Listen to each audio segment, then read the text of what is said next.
The Transfiguration of Jesus as an event where Jesus is transfigured and becomes radiant in glory upon a mountain called Mount Tabor in Israel, also known as the Mount of Transfiguration.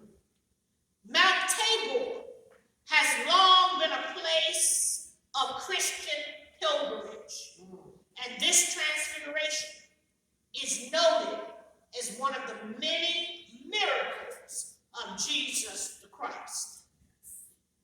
We don't know why Jesus singled out Peter, James, and John, because we know that he had 12 disciples.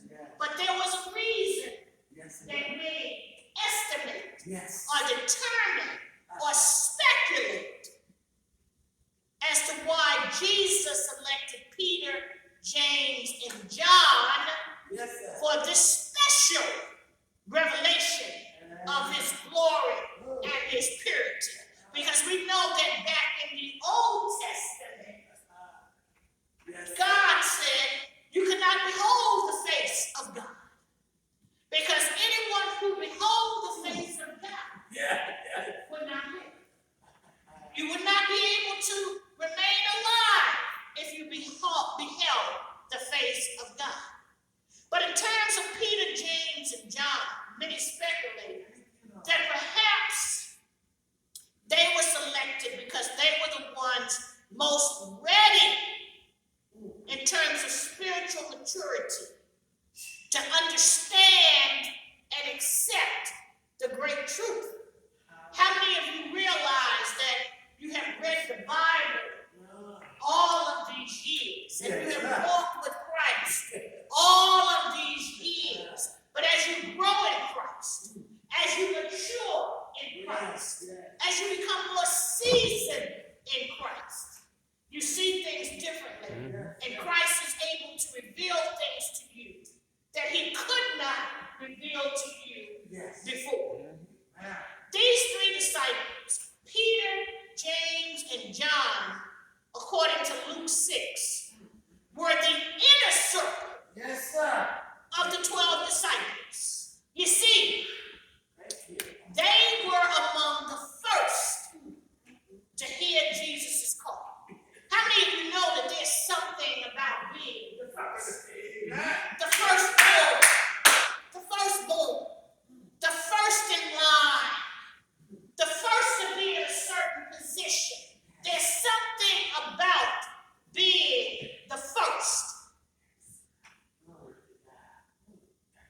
They headed the gospel acts of the disciples. They were present at certain healings. For example, the raising of Jairus' daughter from the dead, where according to Luke 8:51, the others were excluded. There's something about being a part of the inner circle. There's something about being included in the inner circle. There's something about having access to information and access to actions and access to spiritual kinds of things that are going on. Access to conversations that are going on. Peter, James, and John had greater access than the other disciples had to Jesus. In addition, these three accompanied Jesus while he prayed in the Garden of Gethsemane. These three who were part of Jesus' inner circle, these three whom Jesus trusted more than any of the others, these three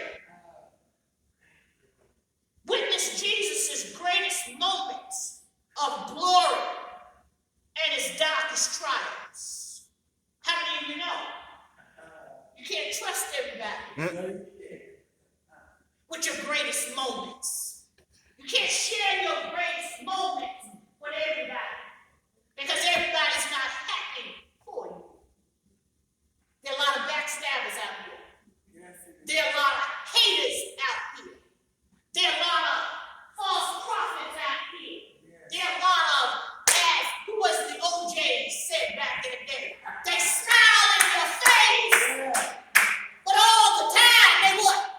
take your They want to take your place. So you can share your highlights and your greatest moments with everybody. You can't share your trials and tribulations with everybody. Because when you fall down, they're not able to pick you up. They're not able to pick you up because they don't have the strength, the desire, the resources to pick you up. And some of them, believe it or not, rejoice when they see you down.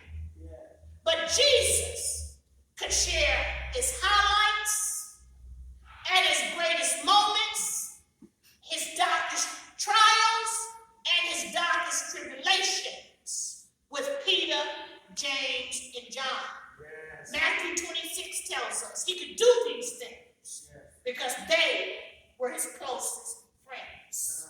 Closest friends. You have to be careful about who you call friends. You have to be careful about who you let into your inner circle. Everybody doesn't belong in your inner circle. Everybody does not need to have 24/7 access to you. James, it's also important to note that the disciple James was the first disciple according to Acts 12:1 and 2. James was the first disciple to be slain for Jesus. He said, I'll give up my life for you. I'll give up my life for you. And there are a lot of folks that declare that they're your ace boom cool. They're your ride and die.